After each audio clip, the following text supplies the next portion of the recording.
বছর কিন্তু ঘুরে ফিরে একদম শেষের দিকে চলে আসছে। অপরাজিতা চায়ে একটা ছবি শেয়ার করেছিলাম আপনাদের সাথে, অনেকেই খুব বেশি পছন্দ করেছেন, আবার ইনবক্স করেছেন অনেকেই। আপনাদের সবাইকে অসংখ্য ধন্যবাদ।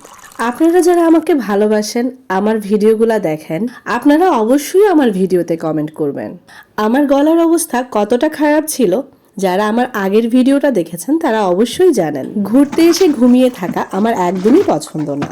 খুব ভোরে মাটির চুলা রান্না হচ্ছে আর অনেকেই তখনও ঘুমে। ঠান্ডার মধ্যেই বের হয়েছি কুয়াশা দেখব বলে। গ্রামে এসে সবার কাছ থেকে অনেক ভালোবাসা পেয়েছি। হাঁটতে হাঁটতে চোখে পড়লো জবা ফুল আর অপরাজিতা ফুল। অনেক শুনেছি জবা ফুল দিয়ে চা খাওয়া যায়, আর খেতেও নাকি অনেক মজার হয়। আজকে যেহেতু জবা ফুল হাতের কাছে পেয়ে গেলাম, তো আজকে কিন্তু আর মিস করব না। সচরাচর এখন আর জবা ফুল গাছটা সব জায়গায় দেখা যায় না। আর এই সেই অপরাজিতা ফুল, যেটা ছবি দেখে আপনারা অনেকেই আমাকে ইনবক্স করেছিলেন অপরাজিতার চা আমি কোথা থেকে নিয়েছি বা কোন পেজ থেকে নিয়েছি। আপনাদের জন্যই আমার এই ভিডিওটা করা। অনেক ভালো ভালো পেজ আছে যেখান থেকে আপনারা এই চাগুলো কিনতে পারবেন। ফুলগুলো তুলে আমি সোজা বাসায় চলে আসলাম। আজকে তো এগুলোর চা খেতেই হবে। কাঁচা ফুলের চা খাওয়া যায় এটা আমি কিছুদিন আগেও জানতাম না।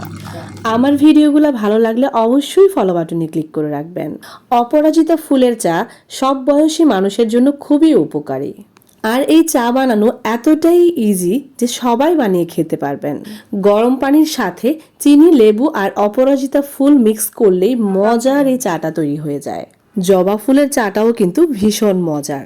সেম প্রসেসেই জবা ফুলের চাটা বানিয়েছি আমরা। লেবু, চিনি, জবা ফুল আর গরম পানি, ব্যাস তৈরি হয়ে গেল মজাদার জবা ফুলের চা। চাগুলো খেতে কিন্তু ভীষণ ভালো লেগেছে। দুইটা চা একসাথে, কালারগুলো খুবই চমৎকার। আপনারা অবশ্যই এই চাগুলো ট্রাই করবেন, খুবই মজার চা। আজকের ভিডিওটা এখানেই শেষ করছি। আল্লাহ হাফেজ।